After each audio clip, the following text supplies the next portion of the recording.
Jina langu ninaitwa Joseph Samuel Simenzile. Ninafanya kazi na shirika la CRS kama kiongozi wa ofisi ya Kigoma. Tunashughulika vipi na jamii mbalimbali tunayohudumia kwa mkoa wa Kigoma? Sisi kama shirika tunafanya kazi katika miradi tofauti tofauti. Miongoni mwa miradi tunayofanya kazi nayo ni miradi ya usafi wa mazingira, ambapo moja ya chachu tunayoshirikiana nayo ni katika kuhakikisha jamii inakuwa na mazingira safi, lakini pia tunatengeneza kutumia wajasiriamali wadogo wadogo ambao tunashughulika nao kupata bidhaa mbalimbali zitokanazo na taka. Cha kwanza, tumetengeneza vikundi ambavyo vikundi hivyo tunashirikiana navyo katika maeneo mbalimbali ya mkoa wa Kigoma, hasa katika wilaya tunazofanya kazi, wilaya za Uvinza, Kigoma DC pamoja na Kigoma Ujiji kwa maana ya manispaa. Kuna vikundi mbalimbali vya vijana pamoja na wanawake ambao wao shughuli yao kubwa ni kuhakikisha wanapita kwenye kaya na kukusanya taka mbalimbali zilizokwisha kuainishwa. Kwa baadhi ya taka ni taka ngumu na taka nyingine ni taka rahisi zinazooza kwa mapema. Sasa zote hizo kwa mchakato wa aina mbalimbali wa taka tunazokusanya zinatumika katika kutengeneza bidhaa mbalimbali, ikiwemo mkaa ambao ndio mkaa rafiki unaoweza kutumika majumbani kwa ajili ya shughuli mbalimbali za upishi na vitu vingine vinavyofanana na hivyo. Lakini pia tunashughulika kwa ajili ya taka ngumu, mfano vyuma. Pia tunachakata kupitia vikundi tunavyoshirikiana navyo katika kuhakikisha tunapata bidhaa zinazotokana na taka hizo ngumu. Baadhi ya bidhaa hizo ni mfano sufuria za kupikia zile ngumu, viokeo vya nyama, lakini pia na majiko mbalimbali ambayo yanaweza kutumika. Vyote hivi ni mazao ya shughuli mbalimbali tunazozifanya hasa katika miradi tunayoshughulika nayo ya kusafisha mazingira kwa maana ya kudhibiti taka, ili kuhakikisha jamii yetu na mkoa kwa ujumla unakuwa na mazingira safi ya kuhakikisha tunapata jamii iliyo bora na iliyoendelevu. Naitwa Mwanaidi Alhamis, naibu waziri wa maendeleo ya jamii, jinsia, wanawake na makundi maalum. Leo niko hapa katika mkoa wa Kigoma katika kanda za tatu hizi kuimarisha na makongamano ya siku ya wanawake duniani. Tarehe 8 mwezi wa 3 tuna siku ya wanawake duniani.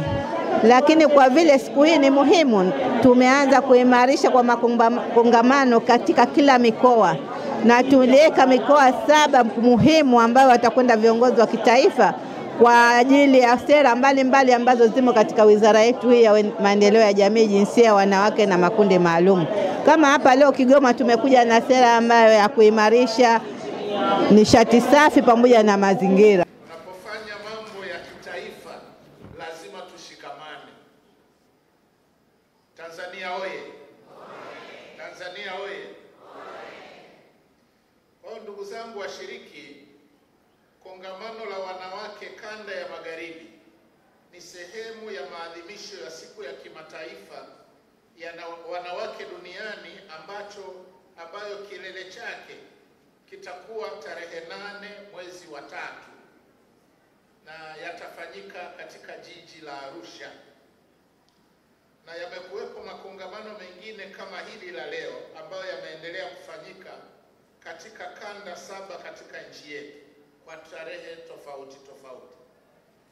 Na kama mlivyoambiwa tayari, kauli mbiu inayoongoza kongamano hili linalofanyika hapa Kigoma ni mchango na ushiriki wa wanawake katika matumizi ya nishati safi na utunzaji wa mazingira.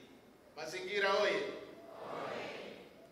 Sasa kauli mbiu hii ni wito kwa wanawake na jamii nzima kwa ujumla, ili tuongeze juhudi za kutunza mazingira, lakini pia tuongeze matumizi ya nishati safi ili tuweze kupunguza, lakini baadaye tunalenga tuondokane kabisa na matumizi ya kuni na mkaa unaotokana na kukata miti ambayo yanatuharibia kabisa mazingira.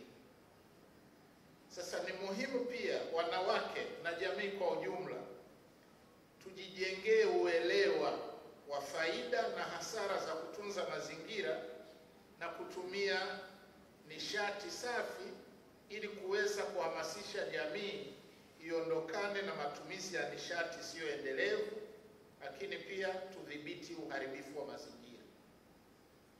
Kauli mbiu hii pia inatambua mchango wa wanawake katika kuleta mabadiliko. Kwa Kiha tunasema agents of change, si ndivyo? Kwa hiyo inawahamasisha wananchi na jamii kwa ujumla ili kubadili fikra na tabia kuhusu matumizi ya nishati ya kuni na mkaa na uharibifu wa mazingira. Ndugu zangu washiriki, hapa Tanzania takriban 90% ya kaya zinatumia kuni na mkaa kama vyanzo vikuu vya nishati. Na kati ya hiyo 65% ya kaya wanatumia kuni. 26.2% ya kaya wanatumia mkaa kwa ajili ya kupikia. Na 8.8% ya kaya wanatumia mchanganyiko, gesi, umeme kwa wenye uwezo na vyanzo vingine.